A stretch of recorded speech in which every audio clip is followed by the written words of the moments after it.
Thérèse Raquin, chapitre 3. 8 jours après son mariage, Camille déclara nettement à sa mère qu'il entendait quitter Vernon et aller vivre à Paris. Madame Raquin se récria. Elle avait arrangé son existence, elle ne voulait point y changer un seul événement. Son fils eut une crise de nerfs. Il la menaça de tomber malade, si elle ne cédait pas à son caprice.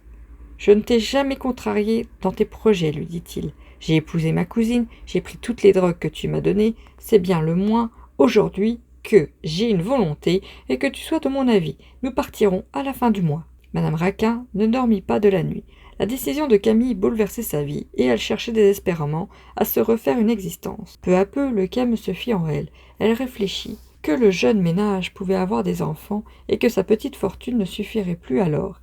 Il fallait gagner encore de l'argent, se remettre au commerce, trouver une occupation lucrative pour Thérèse. Le lendemain, elle s'était habituée à l'idée du départ. Elle avait bâti le plan d'une vie nouvelle. Au déjeuner, elle était toute gaie. « Voici ce que nous allons faire, dit-elle à ses enfants. J'irai à Paris demain. Je chercherai un petit fonds de mercerie et nous nous remettrons, Thérèse et moi, à vendre du fil et des aiguilles. Cela nous occupera, toi, Camille, tu feras ce que tu voudras, tu te promèneras au soleil ou tu trouveras un emploi. » « Je trouverai un emploi, répondit le jeune homme. La vérité était qu'une ambition bête avait seule poussé Camille au départ. Il voulait être employé dans une grande administration. Il rougissait de plaisir lorsqu'il se voyait en rêve au milieu d'un vaste bureau, avec ses manches de lutrine, la plume sur l'oreille. Thérèse ne fut pas consultée. Elle avait toujours montré une telle obéissance passive que sa tante et son mari ne prenaient plus la peine de lui demander son opinion. Elle allait où ils allaient, elle faisait ce qu'ils faisaient, sans une plainte, sans un reproche, sans même paraître savoir qu'elle changeait de place. Madame Raquin vint à Paris et alla droit au passage du Pont-Neuf. Une vieille demoiselle de Vernon l'avait adressée à une de ses parentes qui tenait dans ce passage un fonds de mercerie dont elle désirait se débarrasser. L'ancienne mercière trouva la boutique un peu petite, un peu noire, mais en traversant Paris, elle avait été effrayée par le tapage des rues, par le luxe des étalages, et cette galerie étroite, ces vitrines modestes, lui rappelaient son ancien magasin, si paisible. Elle put se croire encore en province. Elle respira. Elle pensa que ses chers enfants seraient heureux dans ce coin ignoré. Le prix modeste du fonds la décida. On ne lui vendait 2000 francs. Le loyer de la boutique et du premier étage n'était que de 1200 francs. Madame Raquin, qui avait près de 4000 francs d'économie, calcula qu'elle pourrait payer le fonds et le loyer de la première année sans entamer sa fortune. Les appointements de Camille et les bénéfices du commerce de la mercerie suffiraient, pensait-elle, aux besoins journaliers, de sorte qu'elle ne toucherait plus ses rentes et qu'elle laisserait grossir le capital pour doter ses petits-enfants. Elle revint rayonnante à Vernon. Elle dit qu'elle avait trouvé une perle, un trou délicieux en plein Paris. Peu à peu, au bout de quelques jours, dans ses causeries du soir, la boutique humide et obscure du passage devint un palais. Elle la revoyait au fond de ses souvenirs, commode, large, tranquille, pourvue de 1000 avantages inappréciables. « Ah, ma bonne Thérèse, disait-elle, tu verras comme nous serons heureuses dans ce coin-là. Il y a 3 belles chambres en haut, le passage est plein de monde, nous ferons des étalages charmants. Va, nous nous ennuierons pas. » Et elle ne tarissait point. Tous ses instincts d'ancienne marchande se réveillaient. Elle donnait à l'avance des conseils à Thérèse sur la vente, sur les achats, sur les roueries du petit commerce. Enfin, la famille quitta la maison du bord de la Seine le soir du même jour. Elle s'installa au passage du Pont-Neuf. Quand Thérèse entra dans la boutique où elle allait vivre désormais, il lui sembla qu'elle descendait dans la terre grasse d'une fosse. Une sorte d'écœurement la prit à la gorge, elle eut des frissons de peur, elle regarda la galerie sale et humide, elle visita le magasin, monta au premier étage, fit le tour de chaque pièce. Ces pièces nues, sans meubles, étaient effrayantes, de solitude et de délabrement. La jeune femme ne trouva pas un geste, ne prononça pas une parole, elle était comme glacée. Sa tante et son mari étant descendus, elle s'assit sur une malle, les mains roites, la gorge pleine de sanglots, ne pouvant pleurer. Madame Raquin, en face de la réalité, resta embarrassée, honteuse de ses rêves.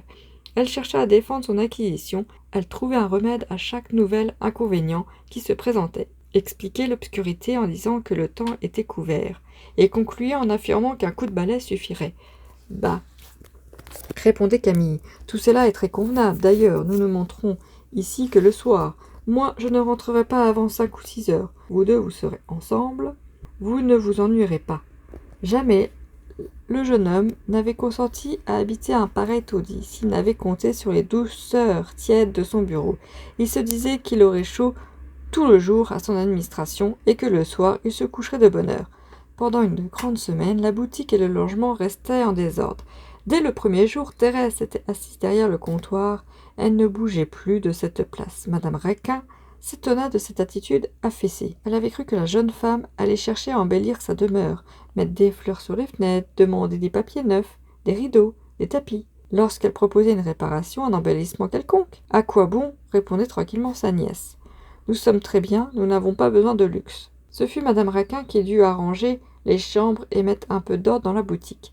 Thérèse finit par s'impatienter à la voir sans cesse tourner devant ses yeux. Elle prit une femme de ménage. Elle força sa tante à venir s'asseoir auprès d'elle. Camille resta un mois sans pouvoir trouver un emploi. Il vivait le moins possible dans la boutique, il flânait toute la journée. L'ennui le prit à un tel point qu'il parla de retourner à Vernon. Enfin, il entra dans l'administration du chemin de fer d'Orléans. Il gagnait 100 francs par mois. Son rêve était exaucé. Le matin, il partait à 8 heures. Il descendait la rue Guénégaud. Il se trouvait sur les quais.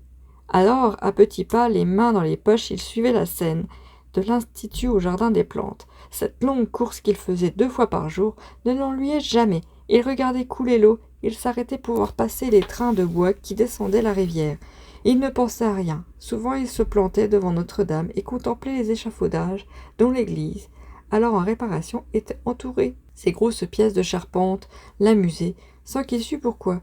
Puis, en passant, il jetait un coup d'œil dans le port aux vins. Il comptait les fiacres qui venaient de la gare. Le soir, abruti, la tête pleine de quelque sorte d'histoires contées à son bureau, il traversait le jardin des plantes et allait voir les ours.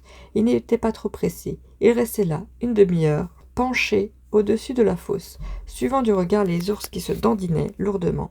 Il se décidait enfin à rentrer, traînant les pieds, s'occupant des passants, des voitures, des magasins. Dès son arrivée, il mangeait puis se mettait à lire. Il avait acheté les œuvres de Buffon, et chaque soir, il se donnait une tâche de 20, de 30 pages, malgré l'ennui qu'une pareille lecture lui causait. Il lisait encore, en livraison, à 10 centimes, l'histoire du consultant et de l'Empire de Thiers et l'histoire des Girondins de Lamartine, ou bien des ouvrages de vulgarisation scientifique. Il croyait travailler à son éducation. Parfois, il forçait sa femme à écouter la lecture de certaines pages, de certaines anecdotes.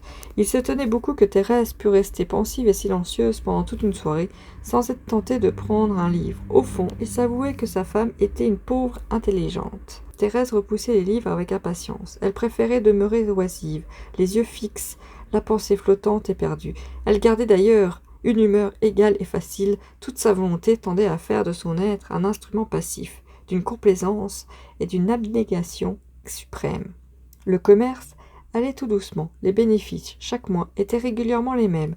La clientèle se composait des ouvrières de quartier. À chaque 5 minutes, une jeune fille entrait acheter pour quelques sous de marchandises. Thérèse servait les clientes avec des paroles toujours semblables, avec un sourire qui montait mécaniquement à ses lèvres. Madame Raquin se montrait plus souple, plus bavarde, et à vrai dire, c'était elle qui attirait et retenait la clientèle. Pendant 3 ans, les jours se suivèrent et se ressemblèrent. Camille ne s'absenta pas une seule fois de son bureau. Sa mère et sa femme sortirent à peine de la boutique. Thérèse, vivant dans une ombre humide, dans un silence morne et écrasant, voyait la vie s'étendre devant elle, toute nue, amenant chaque soir la même couche froide et chaque matin la même journée vide. Fin du chapitre 3.